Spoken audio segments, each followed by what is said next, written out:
Hello and welcome back to the Illegal Pancakes podcast. Now, since the Uzumaki anime has been delayed to 2021, we decided in addition to reviewing the manga that we would cover some other Junji Ito related topics. And first one we'd like to do is Junji Ito's worst stories, or what we think are his worst stories. Now, granted, we haven't read all of his work, because a lot of it hasn't been officially translated, and even if there is a fan translation, not all of them are, perfect. But this is just strictly our opinion from what we have seen, what we have read, and I don't know, we'll talk about it. Agree, disagree, let us know. So let's go, Rob. All right, so for me, my pick for the worst story by Junji Ito that I've read is The Smoking Club. Or is it the Smoking Club or is it the Smokers Club? I actually don't know. This one, the version of it we found was a fan translation, so it could be either. It could be entirely different. I don't know. So the premise of this story is that there is a group of kids at a high school that are smoking cigarettes, and a couple of them get in trouble with one of the teachers at the school for doing that. Later on, it's revealed that the cigarettes they're smoking aren't your grandpa's cigarette. These are cigarettes that have all-natural tobacco leaves grown outside a crematorium. And if you smoke these cigarettes hard enough, smoke will come out of your eyes. Spooky. Yeah, I'm probably going to sit on the couch and smoke a bowl and, I don't know, check out, the new Dracula on Netflix. And that's pretty much the whole story. It's just there's these teenagers that have tobacco leaves from a crematorium and they produce black smoke and it occasionally comes out of your eyes. It's just almost like a nothing story. And I mean, obviously part of the appeal of comics is like the actual visual drawings, but the majority of this comic doesn't even have that interesting of drawings. It's just high schoolers talking to each other. There's only 5 or 7 actual 5 or 7 pictures of the people with the dark smoke coming out of their face, and it's fine, but it's not really scary, and it's just a story that leaves you with nothing. Yeah, really. It has a very abrupt ending where the teacher that caught them at the beginning is smoking one of the crematorium cigarettes. Big twist ending there, buddy. Yeah. Well, we're waiting on the dispensary. We want to go inside and check out what they got. I was kind of hoping a Willy Wonka thing, like gates and I mean, there's not really any sense of danger, and it doesn't even really have a message about why smoking is bad. It's just what happens. The only thing is, I'm not entirely sure. This could be because of a bad translation, or it could just be bad writing. But it looks like at the end, one of the main characters turns into smoke. He just smokes it so hard that he just becomes smoke. It doesn't really do a good job of explaining why that is or what happened. It's just a weird story, and it's not scary, and it's just meh, And for me, a boring story like that's just forgettable and effortless gets a big fat 0 in my book. So I give this comic a 1 creepy Junji Ito face out of 5. Is that going to be how we rank all of our reviews for this series? Just Junji Ito faces or Junji Ito eyes or something like that? Yeah, we could do the Junji Ito face out of 5. Now, I do agree with Rob that the Smoking Club or the Smokers Club is a pretty bad Junji Ito story. I actually have a different pick. One that is actually officially translated. So, back in spring of 2019, the Viz Media released the Smash story collection. Now, compared to the game 1 or 2 years before, the story selection isn't that good. Well, it's not as good. There are some good stories in there, The Mystery of the Haunted House, the 2 parts to that. Library Vision's pretty good. Smashed is definitely pretty damn good, I would hope, since it's the name of the damn collection. But there are also some certifiable poopers in there. One called Roar, which is just about a ghost flood. That's a big part of the story. And now, Rob's probably thinking, oh, that sounds dumb. That sounds worse than the one you're actually going to pick. Well, yeah, but I don't know. I think this other one that we're about to talk about is much worse. The one we're about to talk about is pretty weird. Ghosts of Primetime. Now, I did find a fan translation of this that I was going to send to Rob, and I think the name of it was The Ghosts of the Golden Time, which I don't know if that's a more accurate translation or whatnot, but... What I would assume it is Golden Time is probably Japanese for prime time, because it's referring to primetime television, which is the hours on TV that are like, they put their like top rated shows on. Yeah. Mm-hmm. So the story starts out, and there are these, this up and coming comedian is found dead, like in an alley or something. And like the strange thing about it is that his face is like contorted into like a really big grin, like he would laugh to death or something. And then now I hope I don't get judged for this, but when people die, it's not uncommon for their faces to have muscle spasms and contortions. Sometimes when people do die, their face just naturally goes into a big grin. So first of all, that shouldn't be that weird or creepy. Yeah. So then we get introduced to the two, I guess, protagonists. And they're your typical Junji Ito people. It's just two high school age assumed people about high school, young adult. Yep. Two buddies. Yeah, and so they're talking about the guy who recently died, and then one of them's like, "Hey, Kisuki, you're a real like what's the word? Why don't you laugh, you son of a bitch? You look sad all the time. Like, what's wrong with you?" He's like, "I laugh." It's like, okay, prove it. We're going to a comedy club. So they go and to watch a couple of stand-up acts. They see the first one. People are laughing at it. He's like, "Hey, you should laugh." You got to keep in mind, though, he doesn't laugh, though, because he has a dark past. He always says that, but you never get to hear why he has a dark past. And it's probably better than this comic. Yeah, he's like, "I live a dark life." Like, he says that in the beginning, but yeah. So yeah, his friend's giving him crap. It's like, "You're not even laughing at the act." And he's like, I'm enjoying it. But then the next act comes on, and it's these two girls, Tasogare Kintoki. I don't know if I'm pronouncing that correctly. But pretty much, it's a bunch of cringe. It's like 2 or 3 panels of cringe. The audience does not laugh.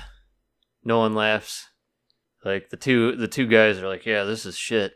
But then eventually, this random guy just stands up and starts laughing. And then pretty soon, everybody in the hall is laughing as well. Except the main guy. The guy who doesn't laugh. Because he has a dark past. Yeah, he has a dark past. Meanwhile, the two comedians are making all these weird-ass looking faces at each other and at the audience. It's weird.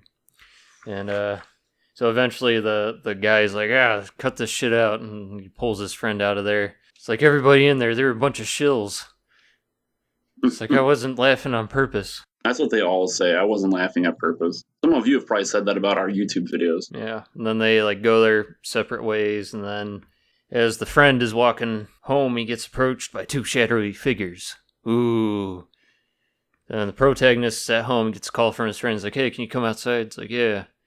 And 2 comedians are with them, and they're like wondering, "Hey, why didn't you laugh at her act? Why'd you leave in the middle of it, you bastard? What gives?" Then it pretty much comes out that the reason why the guy is like so grim all the time is that he can see ghosts.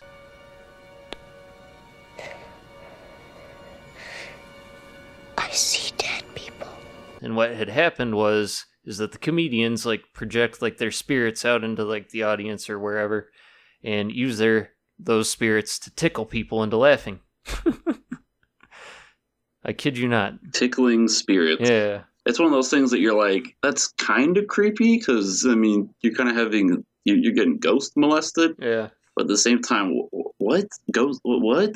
They're tickling people? Okay. But then, like, he and his friend, like, retreat into the house because the friend starts laughing a bunch. And then turns out the comedians are sending the ghosts after him and trying to get them to be tickled to death. Yeah. And, like, the ghosts attack the friend, attack the mom, but the guy's like, he's fine. He doesn't laugh.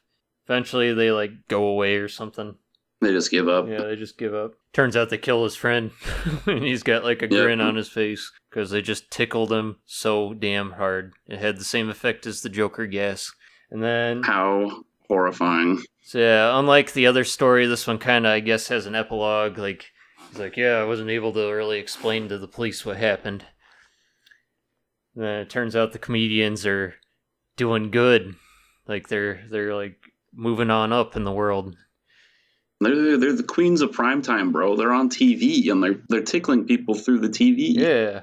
It's like poltergeist. They're just sending ghosts through the TV. Yep, and that's that. Mm-hmm. So pretty much why I consider this one of the worst Junji Ito stories I have ever read. Probably the worst at this moment is like the premise. It's like what is this premise? yeah, really, it's like comedians using ghosts to tickle people. It's like I get the idea of like if you're being tickled, that's not the same as laughing at a joke. No. Like if you're being tickled, you're gonna know that you're being tickled and you're not laughing at the joke. Like it's a different type of laughter, you know, like yeah. Speaking of which, like I think there was like a quote in like the thing like from a magazine or something. It's like I don't know why this comedy group is funny, but I laughed. Yeah, but that's how people feel about TikTok as well. Yeah. And guess what? It's not funny. And I don't see ghosts, but I also don't laugh at those. Yeah, so like the premise is like I would want to call it like a bad Goosebumps like storyline, Yeah, but like that's like offensive to even like bad Goosebumps stories. The reason why I put this one just above the Smokers Club, I'm going to say some nice things about it, is because some of the art in it is kind of cool with like the ghosts coming out, and the two comedian girls at least look creepy, which is more than anything the Smokers Club can say. Yeah. But it also kind of has I mean, I could be wrong about this. I could be looking too deep into it, but I think it's trying to have a message about how popularity and fame and like Hollywood and stuff comes from not necessarily being talented, but, you know, other darker stuff. And I don't want to get too dark on this channel, but I mean, you can do your research and see that there is a lot of, you know, under the table bad stuff that goes on in order for people to get roles in movies and stuff like that. There's a lot of corruption. So like I kind of like the idea that these two people are able to become stars by using some kind of weird dark spirit magic, but it is still pretty crap in my opinion. Yeah, it's like what you just said's probably reading like way too far into it. I think he was just trying to come up with like a really creepy premise, and you know, I like Junji Ito, but he's not always like the best writer at times. So I think this is just a swing and the miss in that department. But yeah, and you have to understand, I mean, Junji Ito writes so many comics, and with that, like, he kind of has this expectation that all his comics have to be weird, scary, and creative, you know, and it's not easy to always do that, you know? Yeah, and I mean, I know that not all his comics are like that. Like, he has the stories about his cat and stuff, but the comics that people know him for are, like, his weird Tomie ones and stuff. Yeah. But that also being said, like, this isn't, like, a bad one in the art department, I would say. Like, there are very few stories that I don't think, like, any of them really have bad art, per se. Like, the Smokers Club... it's just... Smokers Club's probably, like, an example of one where he's not really, like... It's just coasting. Yeah, it's, like, not really at, like, full... Not even, like, full potential. Maybe not even 80%. Yeah. And that could be because it's an earlier one, but I don't know. But this one, like, the art is good, I can say that, but there are just some panels that look absolutely stupid. Like, I don't know what to tell you. Like, the comedians especially, they look, like, stupid. There's even this one that I mean, it's dumb, but I kind of laugh at it, where the guy is, like, beating the crap out of his friend, trying to get him to stop laughing from the ghosts. Yeah. And there's another one when after he goes back into the house and they send like all the ghosts after him, where he like uses an umbrella, like he like whirls it around him to get him to go away. Yeah. So I don't know, like it's just, I feel bad that I in a way paid money for this story. It's like Shiver, that was a good collection. I do not regret a penny of that, but this one, nah. I want at least $2 back. Actually, All right, so how? I think I got it on sale. Never mind. So maybe I did get my $2 back. Let's hope so. Yeah. Let's hope the discount was specifically for those pages in your comic. That and Roar. So how do you rate this out of creepy Junji Ito heads. I would say 1 as well. I would go lower and say 0.5, but I think the artwork does kind of save it a bit. Yeah, I give this one 1.25 Junji Ito faces. Okay. So yeah, 1 for me, and then since I didn't really say 1 for Smokers Club, I would have to maybe say 1 for that, but Yeah. maybe 1.1. Ooh. Oh, geez. Yeah. Or 1.25 because just slightly above. Yeah. But I don't know. I think these two are pretty neck and neck. Like there's no objective way to look at it and say, oh, one's the worst. Because they both have their pretty big failings. All right. So I think that wraps up this podcast. If you have a least favorite Junji Ito story, just put it in the comments. Do you think our picks are right? Do you think they're wrong? Let us know. And if you have a favorite one, let us know if that is as well. We're always open to hearing more comments. We do read all of them when we get them. Yeah. And be looking forward for more Junji Ito comics and reviews coming soon. And maybe if we find some more bad ones, we can do a sequel to this one. Yeah. All right. Peace from the hood. We're out. Bye.